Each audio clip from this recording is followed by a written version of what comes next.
The number 17 bus was late again. I tucked my chin deeper into the collar of my thrift store coat and watched my breath lift in fragile steam. 5:30 on a December morning isn't supposed to belong to a 68-year-old widow, but here I was, Evelyn Hart, mother, former teacher, part-time bookkeeper, and if I'm honest, the family's permanent safety net. If the bus didn't arrive in the next few minutes, I'd be late for the third time this month. Ridgway and Pine accounting wasn't a sweatshop, but the year-end close didn't forgive tardiness. Morning Ms. Hart called Theo the med student who haunted the same pre-dawn schedule. Cold one. I gave him a smile. It has ambitions, he asked, as people do when they don't know where the bruise is. How's your son business still on the upswing? Better than ever, I answered, bright as tinsel. I didn't add better at my expense. A year earlier, my son Caleb had stood in my kitchen with his hands shaking over a cash flow chart. I'd done what mothers do. I liquidated most of my retirement $75,000 and sold my faithful Corolla for another $25,000. Caleb promised to make me whole quickly. Once revenue stabilizes, Mom, I'll replace your car first. Revenue stabilized. Spectacularly. Somehow the bus remained mine. The bus sighed to a stop, doors yawning like a Yule log, and I climbed aboard with my senior pass. Numbers are kinder than people. They balance or they don't. That's why I liked my desk at Ridgway and Pine. Today I would work until 2:30, ride home, change into my good slacks, and take 2 more buses to Caleb and Lena's for Christmas Eve. I had wrapped presents weeks ago, hoarding small pleasures, a hardbound copy of the adventure novel Caleb worshipped as a boy, found only after months of hunting used book listings, a cashmere scarf I'd knitted in Lena's favorite dusky blue, and balsa wood model planes for the boys, Aiden and Cole meticulously sanded during long, lonely evenings. Near noon, my phone buzzed across the blotter. From Caleb, Mom, could you grab cranberry sauce on your way? Stores near us are out. Thanks. No question about logistics. No thought for the 2-bus shuffle, the extra weight on a numb wrist. I typed, of course. See you at 6. The accountant in me appreciated that numbers don't feign surprise, people do. Don't forget you're leaving early, my supervisor Tina called from her office door. Holiday week coverage is set, go enjoy your family. She meant it. Last winter, after I showed up drenched from a missed connection, I'd confessed more than I should have that I'd sold my car to fund Caleb's save. Tina had not approved. Today, she only asked gently, "Any word on a replacement?" Soon, I said, and hated how small the word sounded. By 4, the grocery store looked like a snow globe someone had shaken too hard.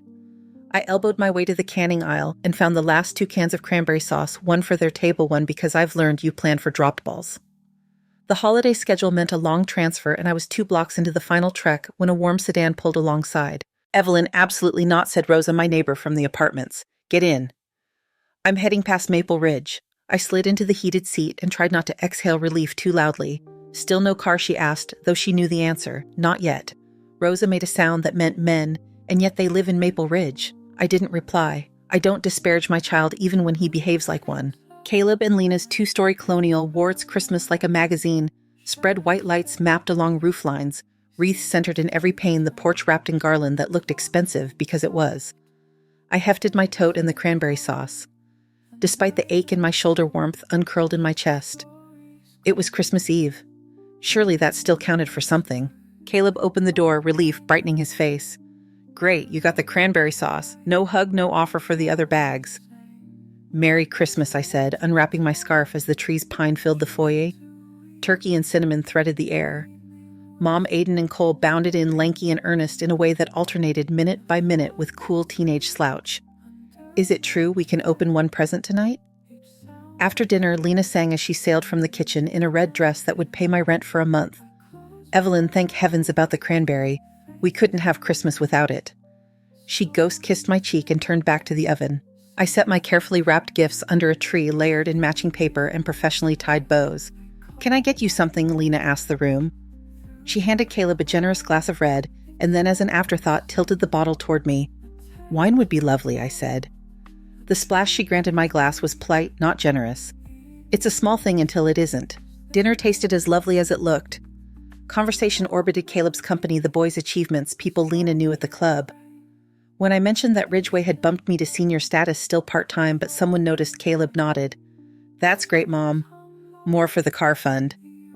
The irony could have wrapped itself around the chandelier. I smiled. "I was under the impression you were going to help me there." A pause opened like an elevator shaft. "We will," Caleb said, carving at nothing on his plate. "It's just tuition went up again, and the master bath turned into a can of worms." Of course, I said, because mothers learn the choreography of course. Tradition dictated one present each on Christmas Eve. The boys tore into identical boxes, latest model phones, whooping and immediately tapping. Caleb unwrapped a watch with a face sturdy enough to anchor a boat. Lena opened a handbag I'd seen triple priced at the mall. My turn was an envelope, a $50 gift card to a chain bookstore. I thought of the months I'd hunted that childhood novel, the soft cashmere and Lena's scarf, the meticulous planes now hiding under ornamented boughs. I kept my voice even. "Thank you. This will go to good use." "You're always reading," Caleb said, as if that explained the thought. "Okay," he announced, clapping his hands once. "One more thing. Too big to wrap. Everyone to the garage." The boys forgot their phones long enough to sprint. Lena's smile held a secret. It had the practiced gloss of someone fluent in reveal videos. I slipped my card into my purse and followed the cold creeping beneath the threshold as we stepped onto the concrete. The garage lights blinked to life. Parked in the center, bathed in that hard fluorescence, was a midnight blue Lexus ES with a gold bow sashed across the hood. For a moment, the world narrowed to the gleam of chrome and the weight of a small, insulting rectangle of plastic in my purse. Lena brought both hands to her mouth. "Caleb, you didn't." She meant of course that he did. The boys circled, filming, announcing features as if they'd vetted them. Heated seats, lane, keep panoramic roof. Caleb dangled the keys. "Merry Christmas, babe." Fully loaded. All the packages. He sounded proud. He was proud. "Mom, isn't she gorgeous?" He called to where I'd frozen just inside the door. "Come see the interior, the leather is hand-stitched." My legs remembered moving. I reached the passenger side and peered in at a cockpit that looked like it would fly if coaxed. It probably cost, $60,070. I wondered how many bus transfers that would buy. "Get a picture of me in it for Instagram," Lena told Aiden. She slid into the driver's seat, the dress flashing at her knee, the bow reflected in the windshield. Aiden obliged. Cole held his phone light like a stagehand painting a leading lady. How I started and heard my voice scrape. "How are you affording this?" Caleb shrugged, casual, as if that were the whole point. "Business is good. And I got an amazing financing deal." The words dropped into my stomach and lodged. Financing deal. Last winter, when Caleb's business rating cratered, he'd asked me to co-sign several lines to patch his credit. We'd filled out applications at my cramped kitchen table, my better score smoothing his path. I had assumed it was for equipment vendor terms, things that make a business breathe. A luxury car had not figured in the math. Lena revved the engine, a gentle purring thing that sounded expensive and sure of its welcome. Caleb slid into the passenger seat for the obligatory spin around the block. The garage door lifted. Cold air knifed through the space as the Lexus ghosted out into Maple Ridge, the bow bobbing like a royal standard. I stood in the doorway with the boys, who were arguing whether the car's app could preheat leather. The overhead lights hummed. Somewhere a timer beeped in the kitchen. My fingertips had gone numb in the draft, but the cold I felt had little to do with weather. When the car returned, Lena parked with ceremony. "We have to name her," she said, beaming at her reflection in the glass. Midnight Sapphire. The boys offered combinations that sounded like sneaker drops. Caleb was already narrating the package list again, proud, expansive, magnanimous, in a way that required no cost from him. "Mom, Evelyn, come, sit in the driver's seat." Lena called a generous queen, offering a throne no one intended me to keep. "Try how smooth it is." I took a step, then another. The gold bow glowed under the fluorescence. In the reflection, I saw the ghost of a woman at a bus stop, coat pulled tight, watching her breath evaporate. "Beautiful," I said, because the car was objectively. The rest of the sentence, and obscene, I swallowed the way one swallows a pill without water. From the house, the oven timer chimed again, insistent. "Cookies and cocoa," Lena said. "We can't burn the dessert." The family swept back inside, chattering about heated steering wheels and lane centering, and whether the bow could be repurposed for New Year's Eve. I lingered in the garage a beat longer, the concrete cool beneath my shoes, the air smelling faintly of cedar and gasoline. In that humming light with the gold bow unfurling like a punchline, something inside me rolled over and opened its eyes. I turned out the switch and followed the voices toward the warmth, careful with the step down so I didn't stumble. The door closed behind me with a soft, definite click. Back inside the kitchen was warm and bright. Cocoa steamed. Cookies crackled as Lena slid a tray from the oven, the smell of sugar and cinnamon rolling through the house like a childhood song. Aiden and Cole argued amiably about which mug belonged to whom. Caleb was already telling the story of the Lexus for the third time, turning numbers into applause. I should get going, I said, setting my empty cup in the sink. Holiday schedule on the buses. Caleb frowned as if the fact had only just now reached him. Right. I forgot you took the bus. I'll drive you, he offered reflexively. No. I surprised us both with how steady the word sounded. You're in the middle of something. I'll be fine. At least let me order an Uber, he said, reaching for his phone. The bus is fine. I slid my scarf from the coat tree. Merry Christmas, everyone. Your presents for tomorrow are under the tree. Lena looked up from arranging cookies on a platter, attention snagged for the first time all evening. You're not coming for dinner tomorrow. I have plans. I didn't. What I had was a throb between my ribs and a clarity that tasted like winter. No one followed me to the door. The night air bit pleasantly at my cheeks, honest as a ledger. At the stop, I watched my breath climb into the dark and thought about bows and phones and the way a gift card can say, "We didn't really look at you." The bus arrived mostly empty. The driver lifted 2 fingers in greeting. I sat near the front and cradled my tote like a promise I hadn't made yet. Back home, my apartment met me with the clean smell of lemon oil and the patient silence of a space kept on the cheap and with care. I hung my coat, checked the window latch, set water to boil. Christmas cards lined the shelf above the radiator, Tina's card, with the terrible pun roses with a photo of her daughters, a handful from old colleagues who ask how I am and mean it. The kettle whistled. I made tea and sat at my little table. The $50 card lay in my purse like an idea gone thin. I held it between 2 fingers, then set it down and crossed to the narrow desk where I keep the things that matter. Bottom drawer. Manila folder with a ballpoint title, Caleb Loans. I spread paper on the table the way a surgeon lays out instruments. The promissory note we wrote last winter, $75,000 from my retirement repayment within 18 months or sooner if business improves. His signature big and optimistic, mine tidy and smaller. The receipt from the sale of my Corolla, $25,000. Even now, the number made me swallow. Copies of emails confirming I had co-signed 2 trade lines, so his suppliers would ship on net 30 again. And there, half buried beneath a renewal notice, an envelope I hadn't wanted to open when it came. A thick congratulations packet from Meridian Auto Finance addressed to me. Welcome, Evelyn Hart. Primary borrower, account number. Terms. A glossy trifold brochure with a woman in a navy dress smiling at a dashboard shaped like a confession. On the signature line, my name first, Caleb's below cosigner. It's below. My tea had gone cold. I stood, remade it, set, the new mug down with careful hands. The feeling in my chest shifted, hurt, shedding its coat and stepping into something like resolve. Numbers don't lie. Paper is a map of choices you've already made. I brought out my stationery, the good cotton stock I saved for condolences, and the sort of letters you don't want to write. I dated the first page, breathed once, and began. Letter 1, to Caleb Hart. Subject demand for repayment under promissory note, dated January 12th. I kept it factual. Principal of $100, $1,000, $75,000, cash plus $25,000. Vehicle proceeds advanced to you for business stabilization. Clause 5, repayment within 18 months or sooner if revenue stabilized. Revenue by your repeated statements has stabilized. Demand payment in full within 30 days of receipt. Failing that, a written plan with specific amounts and dates interest accruing at a modest rate beginning now. I added a paragraph about dignity that I deleted. This wasn't a sermon. It was a bill coming due. Letter 2, to Meridian Auto Finance. Subject, primary borrower removal, account review. I laid out the facts a lender cares about. I am the primary borrower on account Nemfoto shares. The vehicle is not in my possession and has never been under my control. The vehicle was presented as a gift to a third party without my knowledge or consent. The application submitted in my name misstates the intended use.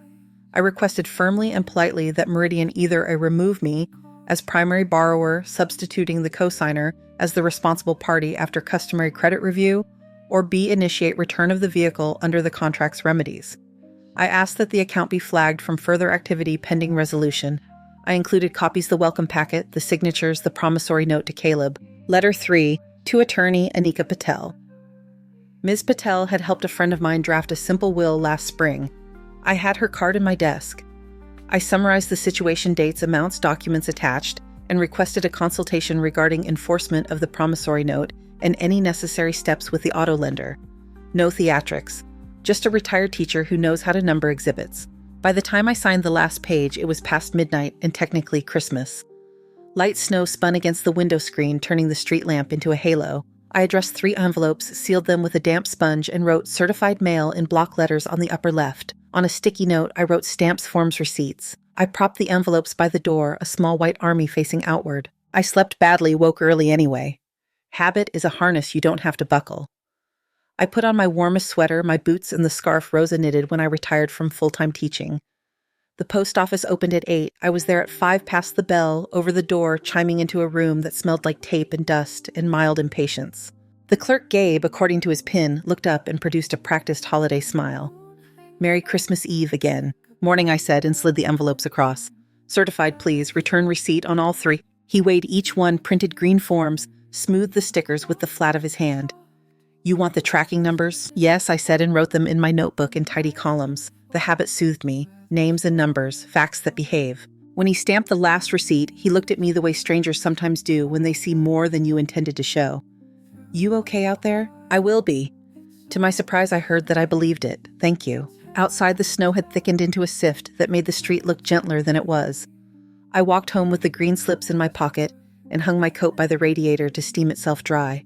The apartment felt less small than usual, as if the walls had exhaled. The phone rang around noon. Caleb on the screen.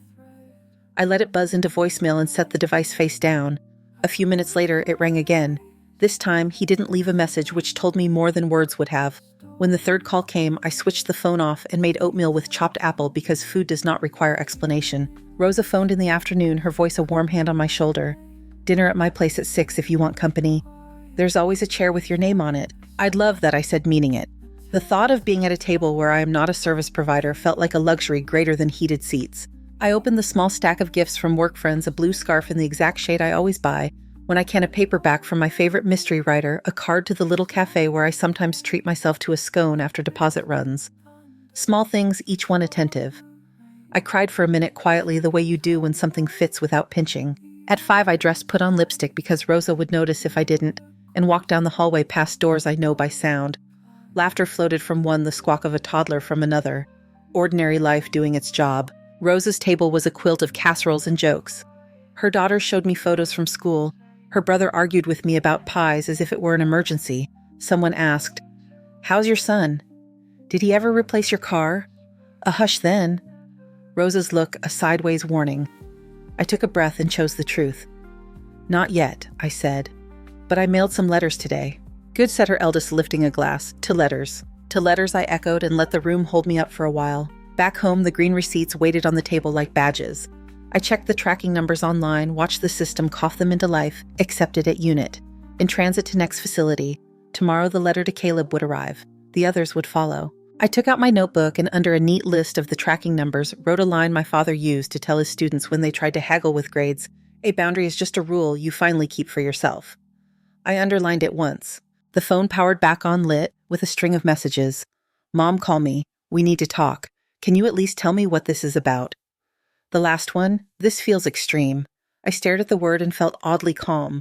There are things that look extreme only when you've normalized going without. I set the phone face down again and washed the one mug, the one bowl, the one spoon. The ordinary click of dishes against porcelain was its own kind of hymn. I laid out my clothes for morning as if there were a bus to catch because there was a bus out of a story I'd stayed in too long. When I turned out, the light snow still drifted at the window. The room went soft and dark. The envelopes were gone from the door.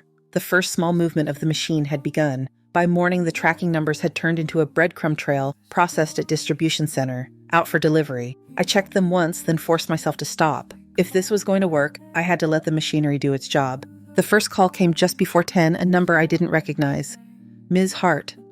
This is Elliot Carver with Meridian Auto Finance. I'm calling regarding your letter." "Yes, Mr. Carver," I said, and folded a dish towel so my hands had something to do. "I want to confirm a few facts." The tone was courteous with an undercurrent of "let's be precise." "Per our records, you are the primary borrower on account ending 4032, a 2024 Lexus ES. Do you have possession of the vehicle?" "I do not. I've never driven it. It is garaged at my son's residence and was presented to his wife as a gift." A short silence, the sound of keys on his end. "That's not what our file indicates. The application states the vehicle is for your personal transportation with your son as an additional driver." "It isn't," I said. "I ride the bus." Another silence, longer. "Understood. Ms. Hart, because you are the primary borrower, a few options are available. We can initiate a review to substitute your cosigner, Mr. Caleb Hart, as primary obligor. Given his credit profile, this would likely alter the interest rate and payment schedule. Alternatively, as the primary borrower not in possession, you may request return of the collateral per the contract's remedies. Please begin the review, I said. Flag the account. The vehicle is not to be sold, transferred, or further encumbered until this is resolved. We'll note that he said, I'll call Mr. Hart today. When I ended the call, my palms were damp and cold despite the towel. It's a particular feeling when a system you've always used in service of others turns for once to serve you. Caleb called 8 minutes later. I let it go to voicemail. He called again, then a text. Mom, what did you do? Meridian is saying we misrepresented the loan. Call me. I put the phone face down. I had a ledger to reconcile for Ridgeway and Pine and a bus to catch at 1:55. He was waiting in my voicemail when I finished my shift, anger sharpened to panic. They're talking repossession. This is a misunderstanding. You need to call them back and fix this. I typed a reply at the bus stop. I already spoke with Meridian.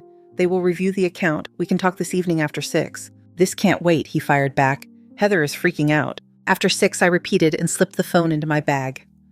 The bus arrived warm as a loaf of bread. I chose a window seat and watched Maple Ridge slide by, all white lights and curated cheer, the kind of neighborhood that hides trouble in private rooms. By the time I reached my building, the missed call counter had turned into a small constellation. The pounding on my door started before I'd unwrapped my scarf. I know you're in there, Mom. I opened the door. Caleb shouldered past me, eyes bright with the adrenaline of a man used to winning on the second try. What is this? He waved a packet Meridian's letter printed from his email and my demand letter beneath it. Repossession lawyers on Christmas week. I stepped aside so he'd have to turn to see me. It's a correction. The account is in my name. The Lexus is not in my possession. Meridian is addressing that. It's Heather's car, he said, as if that were the central truth. You knew that. What I knew I said evenly was that you asked me to co-sign business lines when your credit cratered. We did those applications at my kitchen table. I did not know you would use my credit to buy a luxury car. While I was riding the bus I paid to keep taking. We were going to get you a car, he said. You know we were. You said you were, I corrected, for a year. He deflated a fraction, then regrouped. Okay. Fine.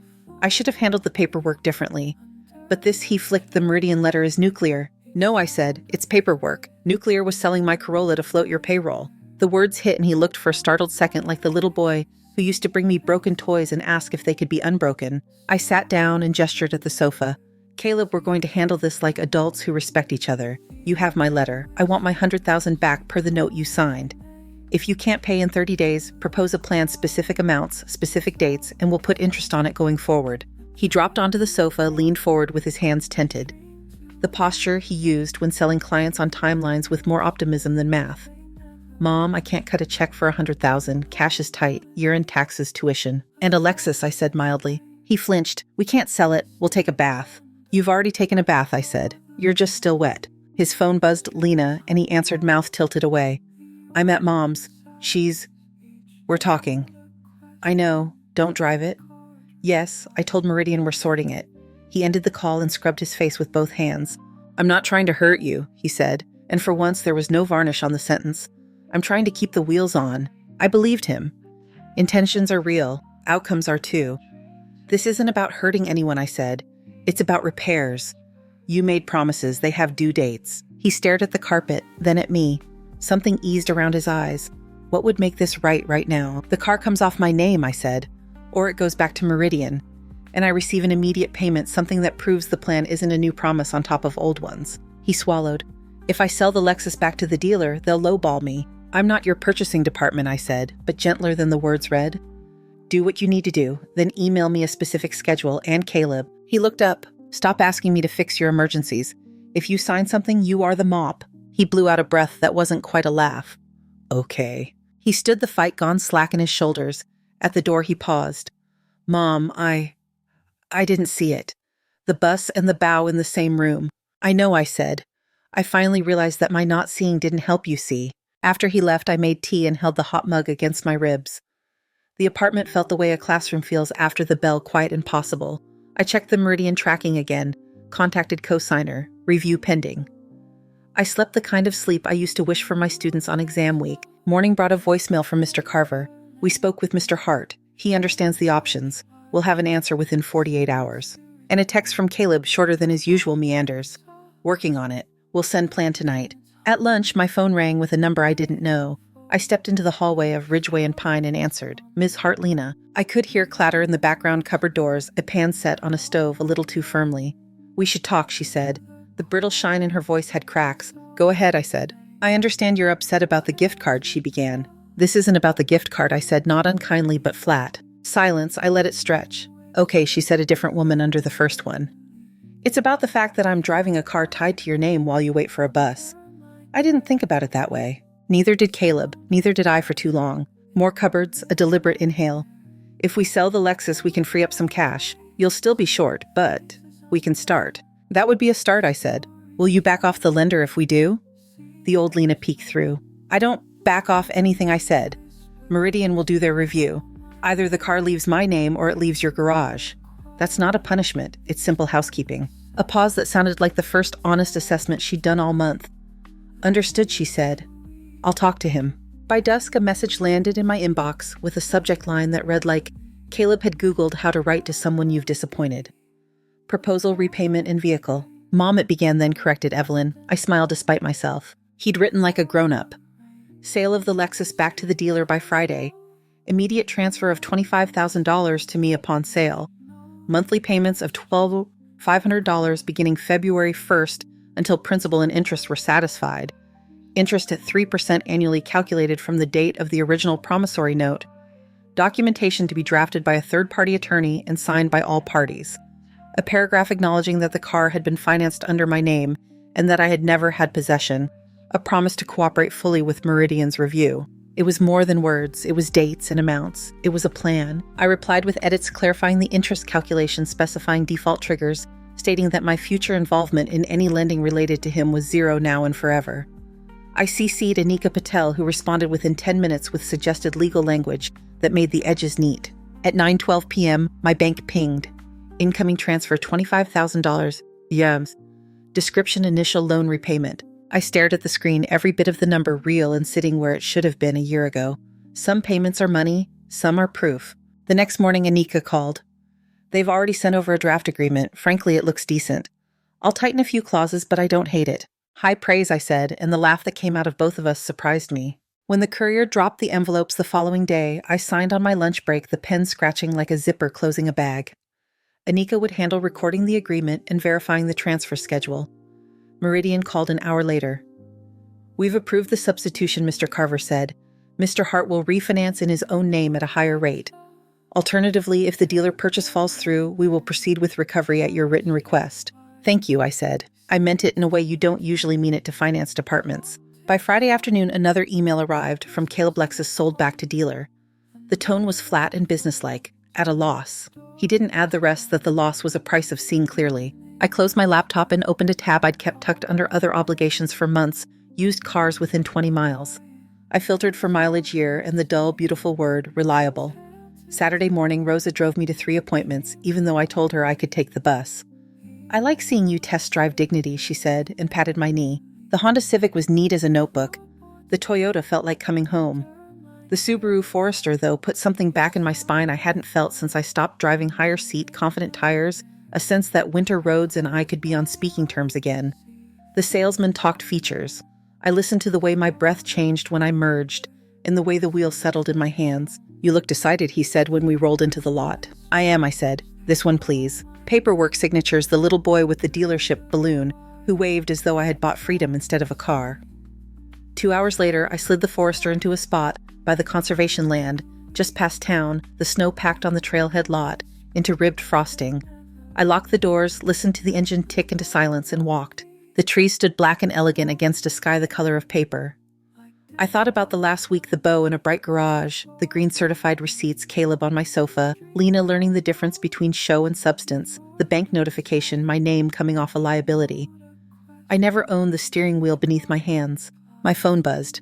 A text from Caleb housed the search. Already purchased, I typed and sent him a photo of the Forester with the trail behind it. Perfect for New England winters. Good choice, he replied. I'm glad you found something you like.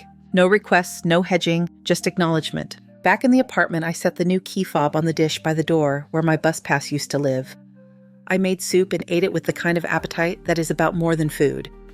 The apartment felt larger not because it had grown, but because the place I occupied inside it had. That evening, an email arrived from Lena, brief and surprisingly plain. Evelyn, I was angry earlier this week and I hid behind it.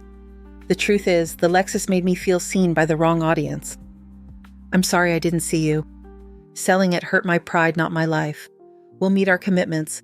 I hope in time to be something better than a problem you had to solve.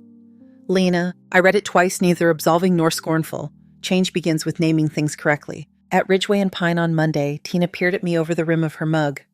You look not lighter exactly, truer. I finally kept a rule that had my name on it, I said. About time, she said, and slid the reconciliations my way. 2 days later, a courier brought a leather folder. Caleb's attorney's final copies the payment schedule inside like the bars on a song. Tucked with it was a handwritten note in the same quick hand that used to rush Mother's Day cards into my lap at breakfast. I've been replaying Christmas Eve, he wrote. The bow looked huge until I pictured it next to a bus stop. Thank you for making me see scale. First of many payments enclosed in spirit. The rest will be money. See. I set the note in the desk drawer with the promissory note it answered. Not erased, but answered. That's different. In the weeks that followed, the first automatic payment landed 3 days early. Meridian confirmed the refinance completed. I drove the Forester to the grocery store at dusk and did not time my errands to a timetable bolted to a pole. At a red light, a woman in a knit hat crossed with a bag of oranges bundled in her arms. I caught myself wanting to roll down the window and offer her a ride before remembering not all rescue is kindness. Some of it is how patterns get fed. On a quiet Thursday, a message from Caleb arrived with no preface. Can we meet neutral ground? Coffee on me. I checked my calendar as if my days were crowded with options and chose a cafe halfway between us. I would not go to Maple Ridge as a supplicant, and I would not require him to come to my apartment as a penitent. We could meet where no one owned the chairs. He was there, first hair not quite controlled a dent in his tie where somebody's day had tugged. He stood when I arrived. Hi, Mom. Hi, I said and sat. The coffee was too hot, the music a little too loud, the table slightly sticky, ordinary flaws that felt like a relief. I owed you an apology, he said finally.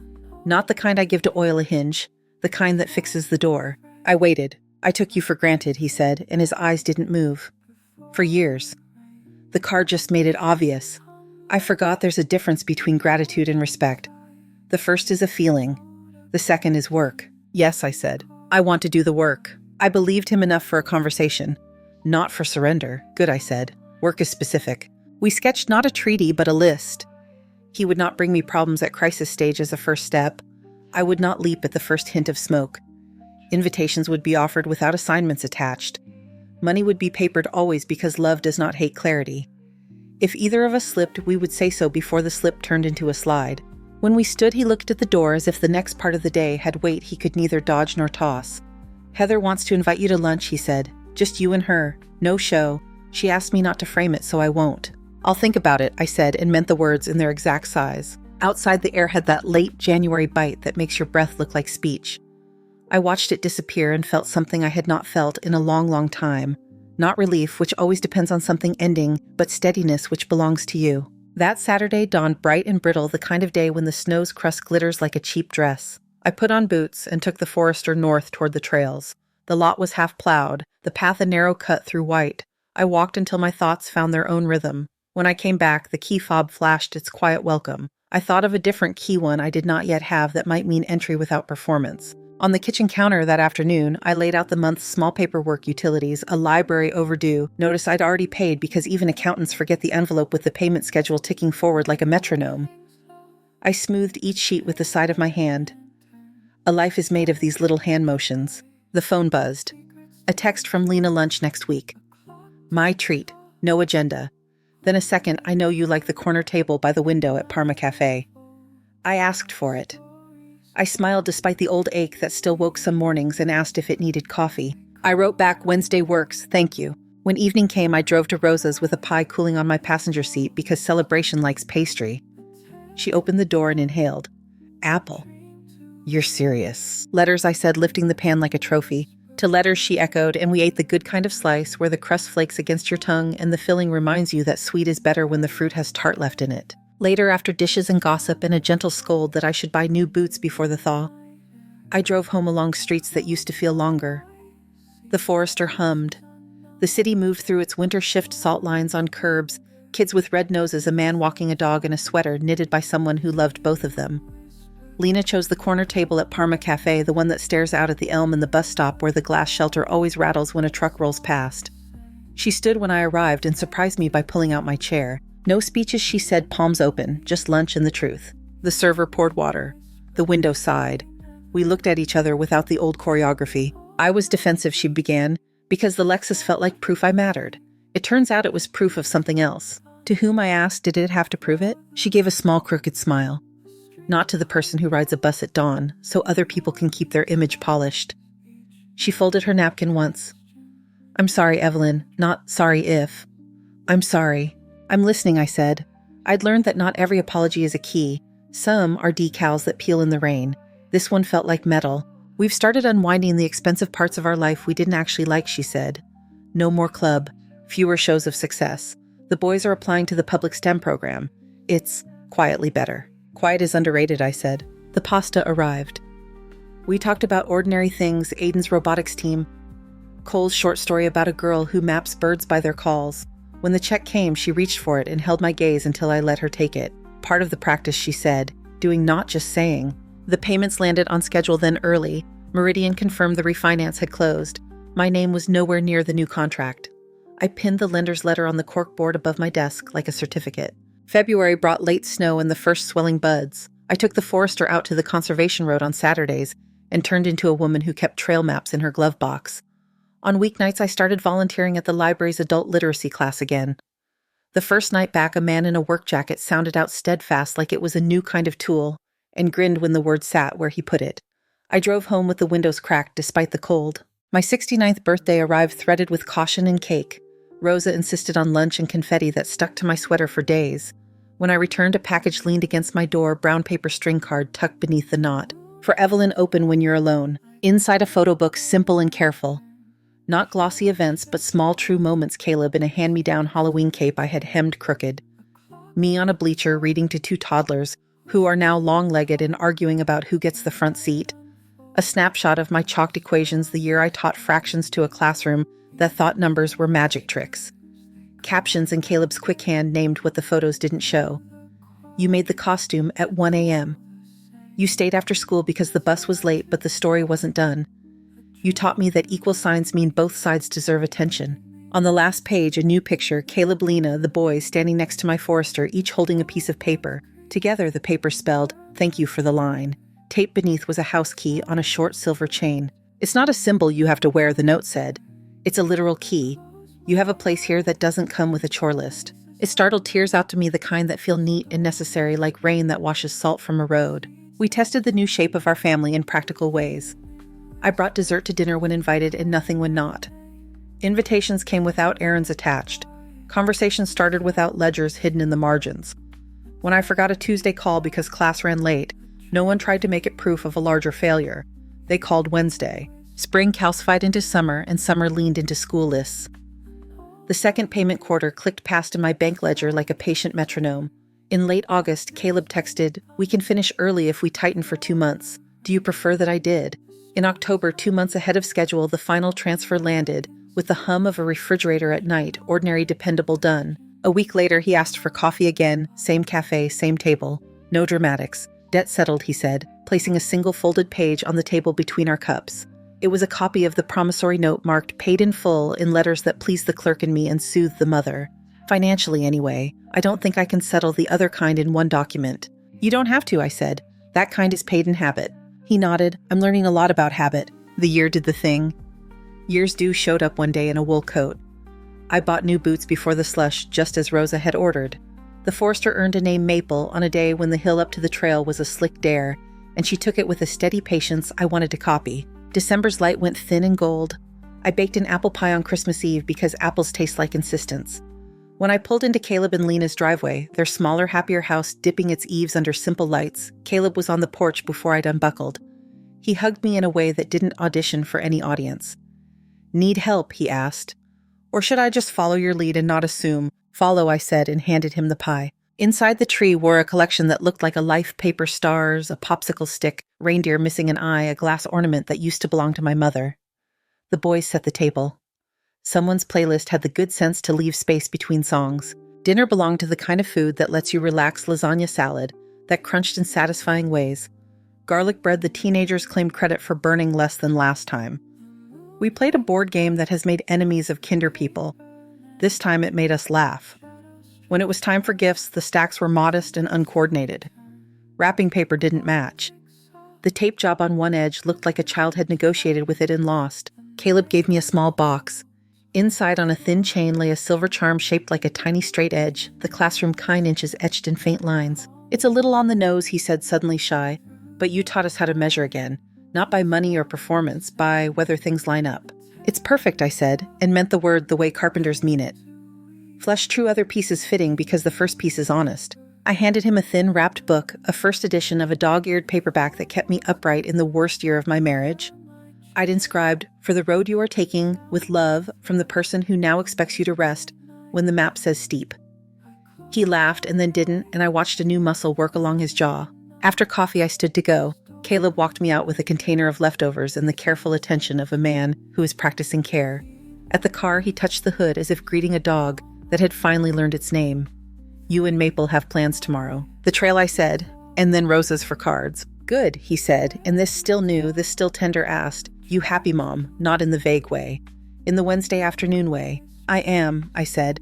Not because everything turned pretty, but because it turned deliberate. He nodded, eyes bright in the halo of the porch light. "Thank you for not letting me stay the person who needed the bow."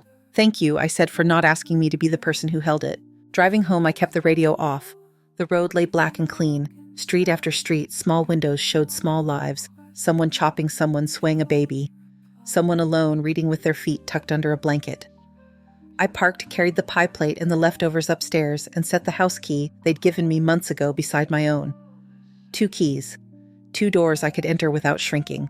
In the bedroom, I hung the silver straight edge on a hook with my scarf where it caught the lamplight and made a quiet line across the wall. I thought of all the years I'd measured myself against, how thoroughly I could disappear into someone else's need. I thought of lines kept and lines crossed and the way a life is redrawn, drawn with a pencil first, then ink, then the weight of habit until the paper remembers. In the morning, I would take Maple to the trail, let the cold bite my cheeks. Listen for birds I cannot name and come home to a table where the bills are paid and the ledger is neat. I would drive to class on Tuesday, stand beside a man in a work jacket while he wrestled the words steadfast into place and watch his grin when it stayed. The bow is gone. The bus pass is retired. The line remains simple, steady mine. In my hallway, I paused by the little dish. The bus pass wasn't there anymore. The key lay where it had every right to be. I touched it like a person touches proof. I turned off the lamp and the room arranged itself around me, not as a station I waited in, but as a place I lived. Thank you so much for listening to today's story. If this story resonated with you or made you reflect, I'd love to hear your thoughts, so feel free to share them in the comments below. And don't forget to like, subscribe, and hit the notification bell so you won't miss the next story. I'll see you next time as we continue exploring more journeys and lessons together.